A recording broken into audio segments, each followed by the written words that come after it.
प्रधानमंत्री नरेंद्र मोदी ने तेलंगाना में विशाल जनसभा को संबोधित किया। आखिर देश के प्रधानमंत्री ने जनसभा में खास तौर से क्या कहा, यह आप अब जरूर सुन लीजिए।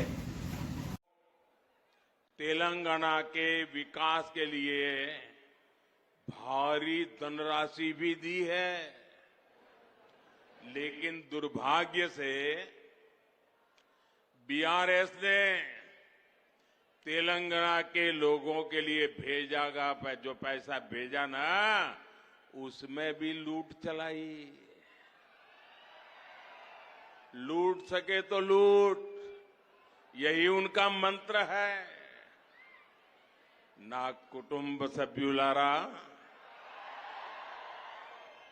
भारत जैसे लोकतंत्र देश में प्रजा का महत्व होना चाहिए, परिवारवादियों का नहीं। और इन्होंने तो लोकतंत्र को लूट तंत्र बना दिया है, प्रजातंत्र को परिवार तंत्र बना दिया है।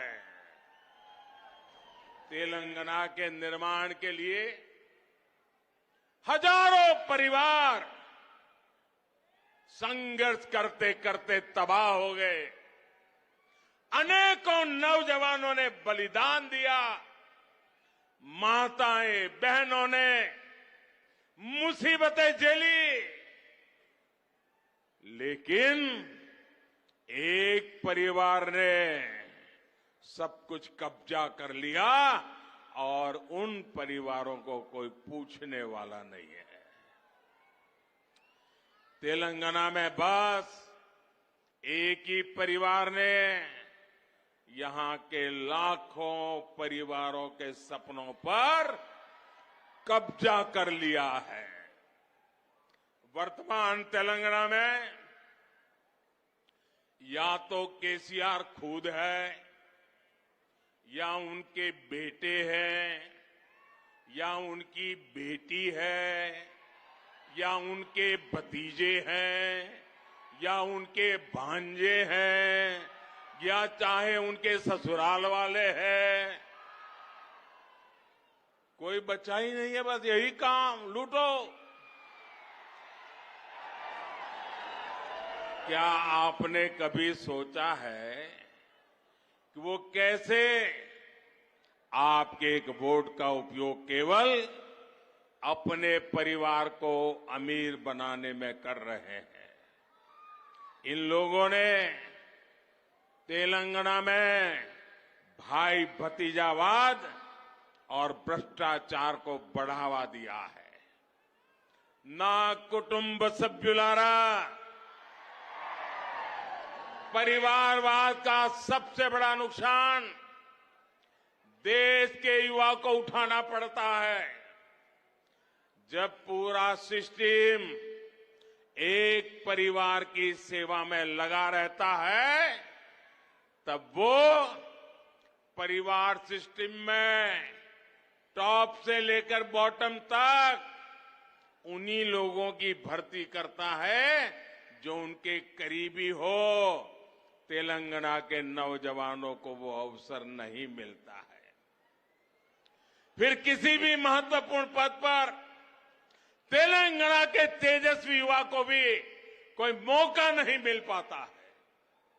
इन लोगों से अलग बीजेपी एक ऐसी पार्टी है जो किसी विशेष परिवार के बजाय सामान्य मानवीय और उसके परिवार के लिए काम करती है। ना कुटुंब सभ्युलारा, तेलंगाना के लोगों को ये कांग्रेस से भी बहुत सावधान रहने की जरूरत है। ये तो बड़े खिलाड़ी हैं, इनको देश समाज कुछ लेना देना ही नहीं है। और पूरा हिंदुस्तान कांग्रेस को नकार चुका है। और आप तो जानते हैं कांग्रेस जिस राज्य में से एक बार जाती है फिर उसका सरकार में वापस आना बहुत मुश्किल हो जाता है।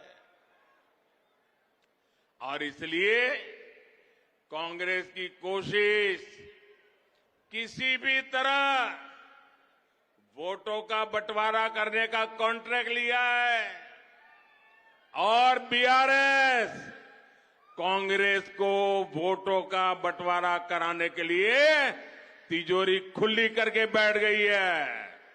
पर्दे के पीछे खेल चल रहा है।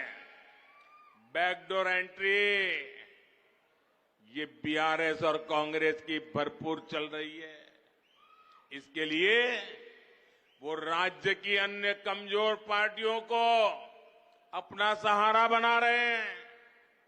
आज जब तेलंगाना में बीआरएस की हार तय है। खास बात यह है कि प्रधानमंत्री नरेंद्र मोदी ने खास तौर से विपक्ष पर जमकर निशाना भी साधा। राजेश खत्री, निजामाबाद, तेलंगाना।